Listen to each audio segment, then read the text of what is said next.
In May 2026, a 777-9 took off from Everett, Washington, and flew for 3 hours over the Pacific Northwest. It wasn't a prototype, it was the first production aircraft built for Lufthansa, with the Allegris business class cabin already installed, the seats positioned, the finishes in place. From the outside, everything looked like a commercial airplane ready for service. On the inside, no passengers, no date of operation, no certification. 13 years after the program launched, Boeing had built an airplane for a customer that still couldn't use it. Weeks after that flight, Lufthansa CEO Carsten Spohr told employees the group was preparing a new wide-body order, a big campaign, as he put it. The competition would begin in the spring of 2027. The two candidates, the Airbus A350-1000 and the Boeing 777-9. Deliveries expected from 2033 onward. Lufthansa already holds firm orders for both models. Neither has entered service with the airline. But inside the corridors of one of the world's oldest and most respected airlines, the choice carries a weight that goes far beyond fleet planning. And yet, they want to buy more. It sounds like a story about fleet planning, about seat counts, range, and fuel burn. But those technical comparisons are the least relevant detail of this decision. What Lufthansa decides in the coming months will answer a question the aviation market has been asking for years, and that no certification report can resolve on its own.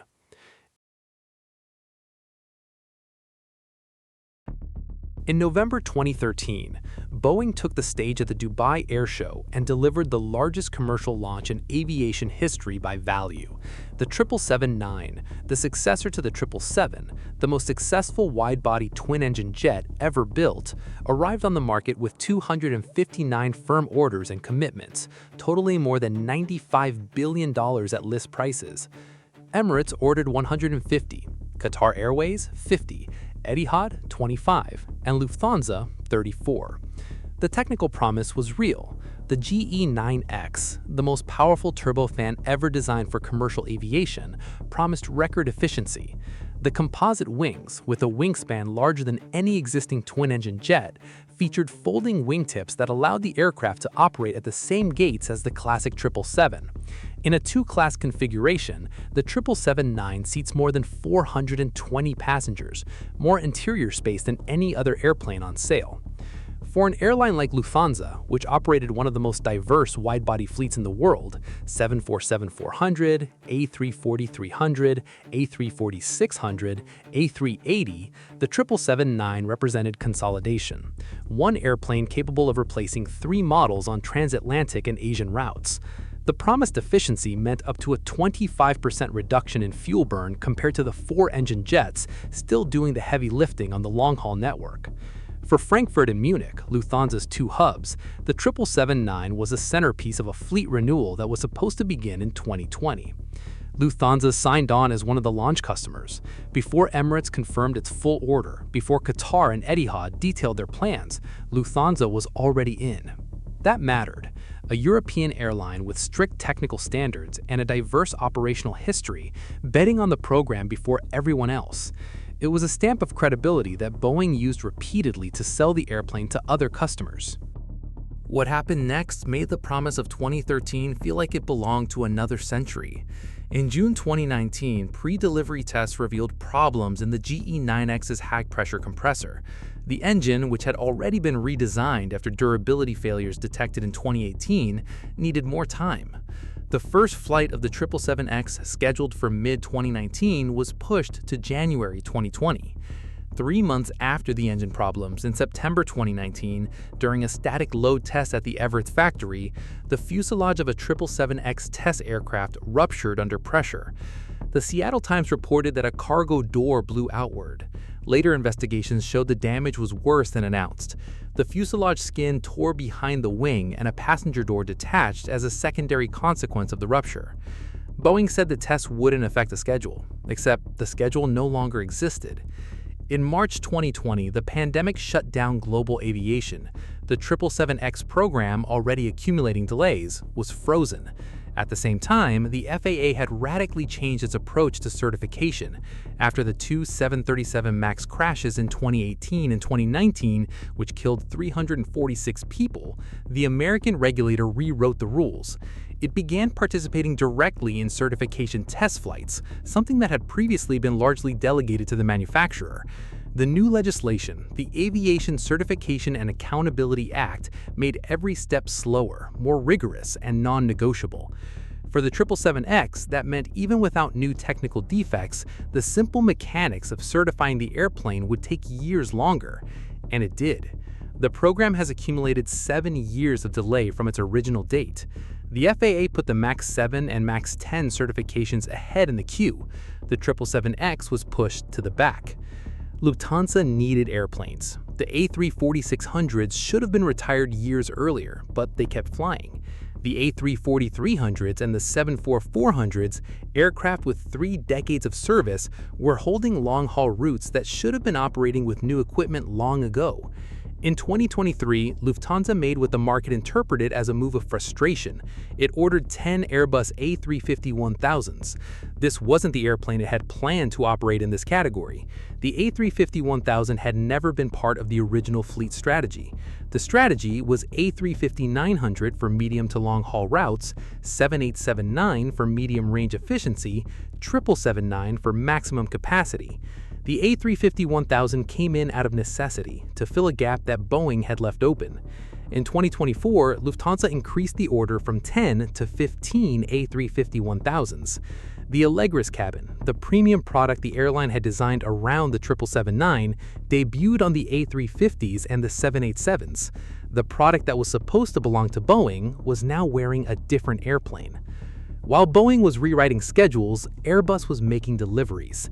The A350-900 entered service in 2015 and became the most popular wide-body twin-engine jet of the past decade. Airlines received airplanes, put them into operation, measured performance, ordered more. The program's credibility grew through the repetition of the most basic of all commitments, delivering what was promised when it was promised. The A350-1000, the higher capacity version, followed the same path. Qatar Airways, Cathay Pacific, Virgin Atlantic, Qantas, Delta, operators that needed a large, efficient wide-body found in the A350-1000 an airplane that existed, flew, and delivered on its numbers. None of them had to keep 90s 4-engine jets as contingency while they waited for Boeing. For Lufthansa, which kept A380s in operation specifically as insurance against further 777X delays, the comparison was hard to ignore. In April 2026, the entire fleet of 27 Lufthansa CityLine aircraft was permanently retired. 20,000 short-haul flights were cut. The pressure for efficiency wasn't theoretical. It was happening while 30-year-old airplanes were still crossing the Atlantic. In May 2026, Lufthansa split a 20-aircraft wide-body order between 10 A350-900s and 10 787-9s, with deliveries between 2032 and 2034. It was a significant move. The two models already in the fleet got reinforcements. The 777X was left out of that order. Weeks later, Spohr announced the next campaign, the big one. A350-1000 versus 777-9, a competition that will produce a single winner.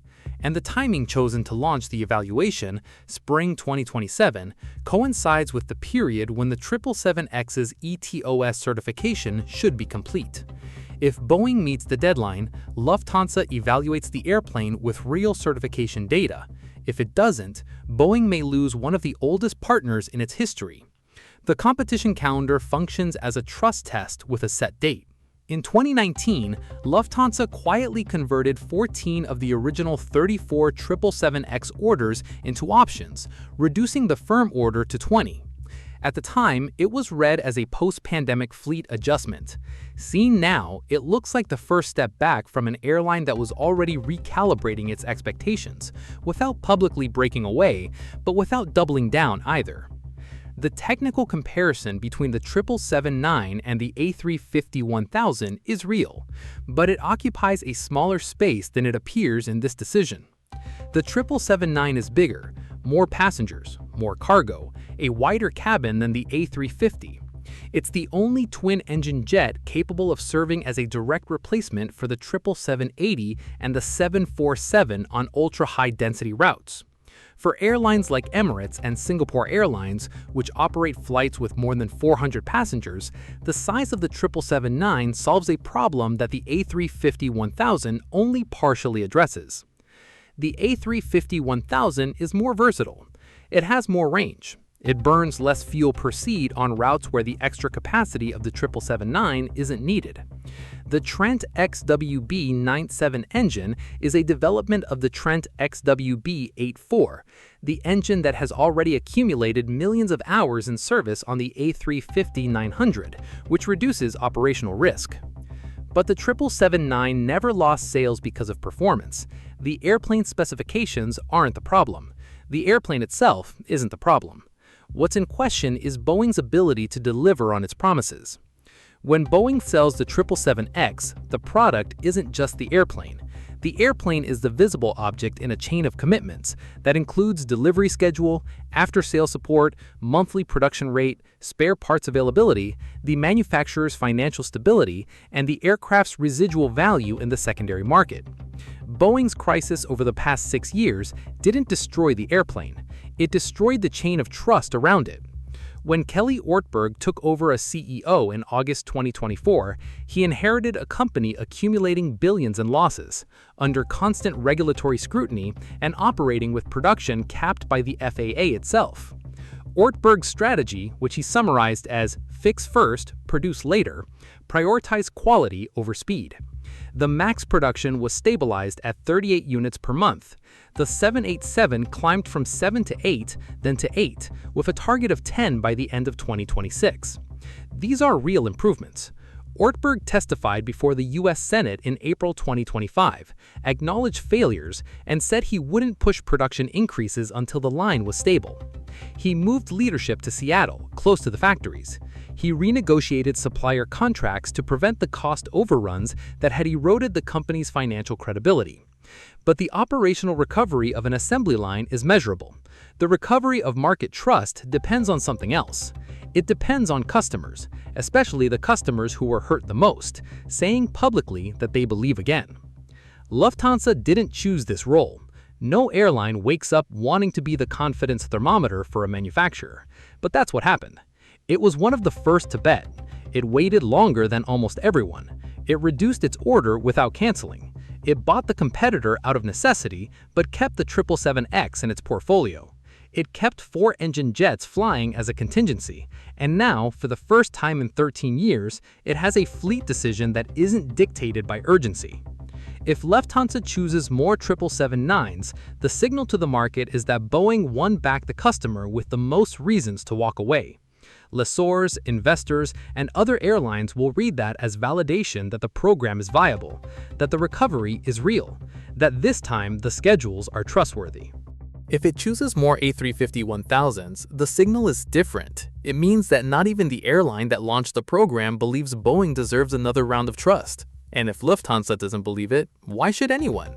Carsten Spohr set the spring of 2027 as the start date for the competition. The 777X's full certification, including ETOPS, should be completed in exactly that window. If Boeing delays again, Lufthansa will be evaluating an airplane that failed to meet yet another deadline. If it delivers, it will be evaluating, for the first time, a certified, ready, real airplane. The question this order will answer isn't which airplane has more range, more capacity, or more efficiency. Lufthansa already knows those numbers. The question is, after 7 years of delay, after a program that was supposed to begin in 2020 and by mid-2026 still hasn't certified a single airplane, after a fuselage that ruptured in testing, after an engine that had to be redesigned more than once, after an entire fleet that aged while waiting, after all of that, do you still trust Boeing to build the backbone of your long-haul operation for the next decade? Lufthansa will answer, and the entire market will hear it. 13 years after the signing in Dubai, 13 years of promises, redesigns, delays, quiet retreats, and costly loyalty, the airplane exists. The certification doesn't.